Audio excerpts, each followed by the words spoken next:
जागा आणि ठाकरेंच्या खात्यात 6, शरद पवार 6, काँग्रेस 8 हे सगळे कल आहेत, अजूनही निकाल जाहीर झालेले नाहीयेत।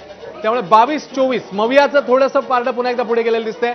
22-24-2 राज्यामधली स्थिती आणि पुन्हा एकदा देशाच्या आकडेवारीवर नजर टाकूया नारदा। एनडीए 274 पुन्हा गेलंय, इंडिया आघाडी 246। नाही, त्यामुळे हे तर नक्की आहे की मतमोजणी अगदी शेवटच्या टप्प्यात जाईपर्यंत, शेवटचं मत मोजलं जाईपर्यंत महाराष्ट्रात नेमकं काय घडेल, कोण विजयी होईल, कुणाचा पराभव होईल हे काही सांगता येणार नाही। कारण महाराष्ट्राचं चित्र अगदी मिनिटागणिक खूप रंगतदार बनू लागलंय।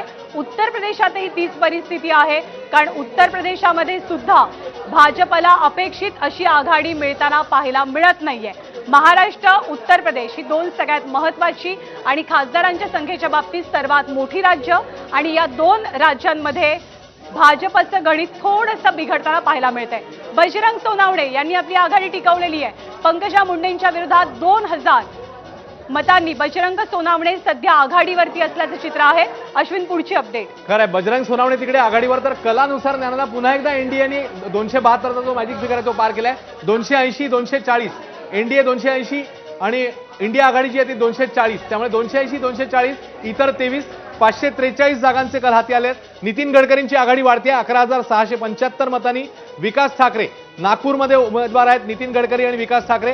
नितीन गडकरींची आघाडी वाढते 11,675 मतं, इतक्या मतांनी नितीन गडकरी आघाडीवर आहे। 5.5 लाखांच्या मताधिक्याची अपेक्षा गडकरींच्या कुटुंबियांनी आणि कार्यकर्त्यांनी व्यक्त केली आहे। सध्या 11,500 मतांची आघाडी नितीन गडकरींना आपल्याला पाहायला मिळते। अकोल्यामध्ये अभय पाटील यांनी आपली आघाडी टिकवलेली आहे। 4,000 मतांनी ते पुढे गेलेत।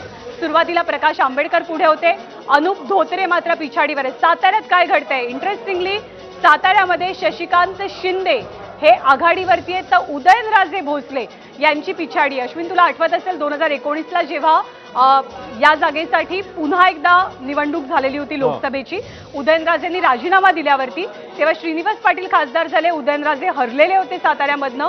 शिरूरमध्ये सुद्धा अमोल कोल्हेंनी अगदी पहिल्या फेरीपासनं आपली आघाडी टिकवलेली आहे। वर्ध्यामध्ये रामदास तडस पिछाडीवर आहेत, तर अमर काळे राष्ट्रवादीचे उमेदवार, शरद पवार पक्षाचे उमेदवार हे आघाडीवर आहेत। कोल्हापूरमध्ये सुद्धा शाहू महाराज पुढे आहेत।